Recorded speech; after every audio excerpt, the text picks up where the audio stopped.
Les amis, est-ce que vous avez vu ça?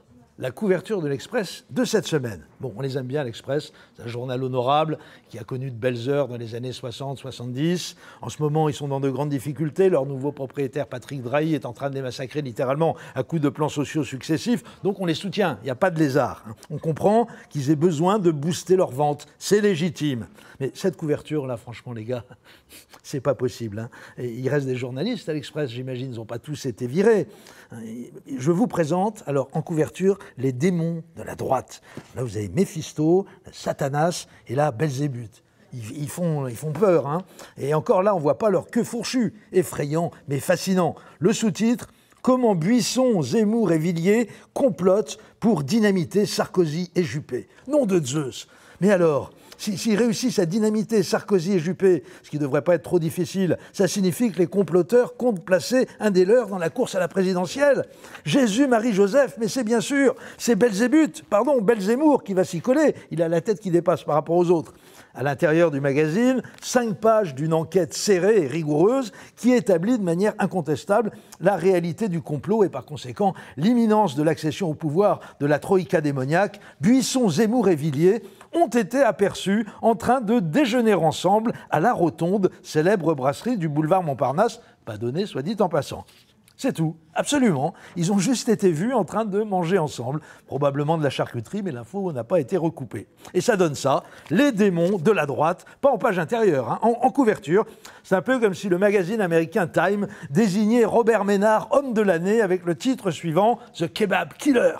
Les démons de la droite, ou comment une presse présumée sérieuse et responsable, mais totalement hypnotisée par la marine mania de ces dernières années, contribue à donner du crédit et un poids politique disproportionné au premier Gugus venu, pourvu qu'il sorte de la réacosphère. Non, parce qu'entre nous, Croquignol, Ribouldingue et Filochard, là, ils sont censés faire quoi? Prendre la place de Sarkozy et Juppé avec l'Élysée en ligne de mire en 2017? C'est pas le grand remplacement qui se profile les Aminches, c'est le tout petit remplacement. Hein. Vos 3 putschistes en peau de facho, ils font plus penser aux pieds nickelés qu'aux cavaliers de l'Apocalypse.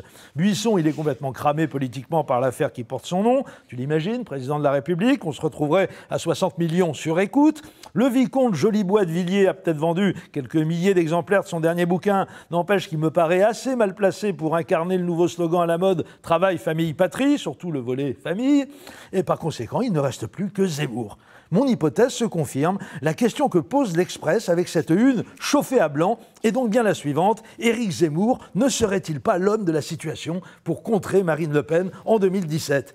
Ah, on est dans de la prospective de haut niveau là. D'ailleurs, cette question a déjà été posée par l'amusant magazine Valeurs Actuelles, dont l'un des rédacteurs a même écrit un bouquin de politique fiction imaginant Zemmour à l'Élysée, un ouvrage de très grande tenue à qui le service public de télévision française a fait une pub considérable en invitant son auteur dans le talk-show de Laurent Ruquier le samedi soir. Faites gaffe quand même les potos, hein. Zemmour il va finir par y croire à son destin présidentiel, déjà qu'il est un peu fragile psychologiquement, c'est pas un service que vous lui rendez. Alors, s'il vous plaît, rendez-nous les francs-maçons, les salaires des cadres et le palmarès des grandes écoles, c'est là que vous êtes les meilleurs les gars.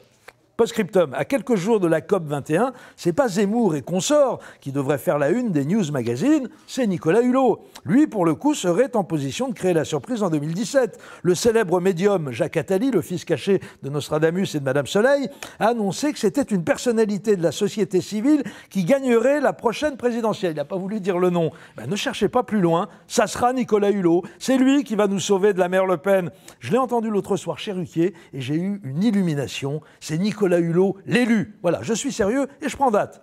À lundi.